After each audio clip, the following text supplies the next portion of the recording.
ನಮ್ಮ CN police station ಸಿಬ್ಬಂದಿ ಈಗಾಗಲೇ ಮಂಗಳೂರು ನಗರದಲ್ಲಿ ಡ್ರಗ್ಸ್ ಸಪ್ಲೈ ಮಾಡ್ತಿದ್ದಂತಹ ಒಂದು 6 ಜನ ಪೆಡ್ಲರ್ಸನ್ನು ಅರೆಸ್ಟ್ ಮಾಡಿದ್ದಾರೆ. ಅವರೆಲ್ಲರನ್ನೂ ಕೂಡ ಇಂಟ್ರಾಗೇಟ್ ಮಾಡಿ ಹೊರ ರಾಜ್ಯ ಮತ್ತು ಹೊರ ಜಿಲ್ಲೆಗಳಿಂದ ಮಂಗಳೂರು ನಗರಕ್ಕೆ ಡ್ರಗ್ಸ್ ಸಪ್ಲೈ ಮಾಡ್ತಿದ್ದಂಥ ಜಾಲವನ್ನು ಪತ್ತೆ ಮಾಡಿದ್ದಾರೆ. ಇದರಲ್ಲಿ ಮಹಾರಾಷ್ಟ್ರಕ್ಕೆ ಸೇರಿದಂಥ ಇಬ್ಬರನ್ನು ಹಾಗೂ ಮಧ್ಯಪ್ರದೇಶಕ್ಕೆ ಸೇರಿದಂಥ ಒಬ್ಬರನ್ನು ಮೊನ್ನೆ ದಸ್ತಗಿರಿ ಮಾಡಿ ನ್ಯಾಯಾಂಗ ಬಂಧನಕ್ಕೆ ಕೊಡಲಾಗಿದೆ.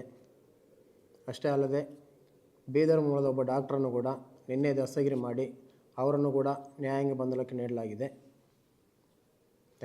ನಮ್ಮ CN ಪೊಲೀಸ್ ಸ್ಟೇಷನ್ ಸಿಬ್ಬಂದಿ ಈಗಾಗಲೇ ಮಂಗಳೂರು ನಗರದಲ್ಲಿ ಡ್ರಗ್ಸ್ ಸಪ್ಲೈ ಮಾಡ್ತಿದ್ದಂತಹ ಒಂದು 6 ಜನ ಪೆಡ್ಲರ್ಸನ್ನು ಅರೆಸ್ಟ್ ಮಾಡಿದ್ದಾರೆ. ಅವರೆಲ್ಲರನ್ನೂ ಕೂಡ ಇಂಟ್ರಾಗೇಟ್ ಮಾಡಿ ಹೊರ ರಾಜ್ಯ ಮತ್ತು ಹೊರ ಜಿಲ್ಲೆಗಳಿಂದ ಮಂಗಳೂರು ನಗರಕ್ಕೆ ಡ್ರಗ್ಸ್ ಸಪ್ಲೈ ಮಾಡ್ತಿದ್ದಂಥ ಜಾಲವನ್ನು ಪತ್ತೆ ಮಾಡಿದ್ದಾರೆ.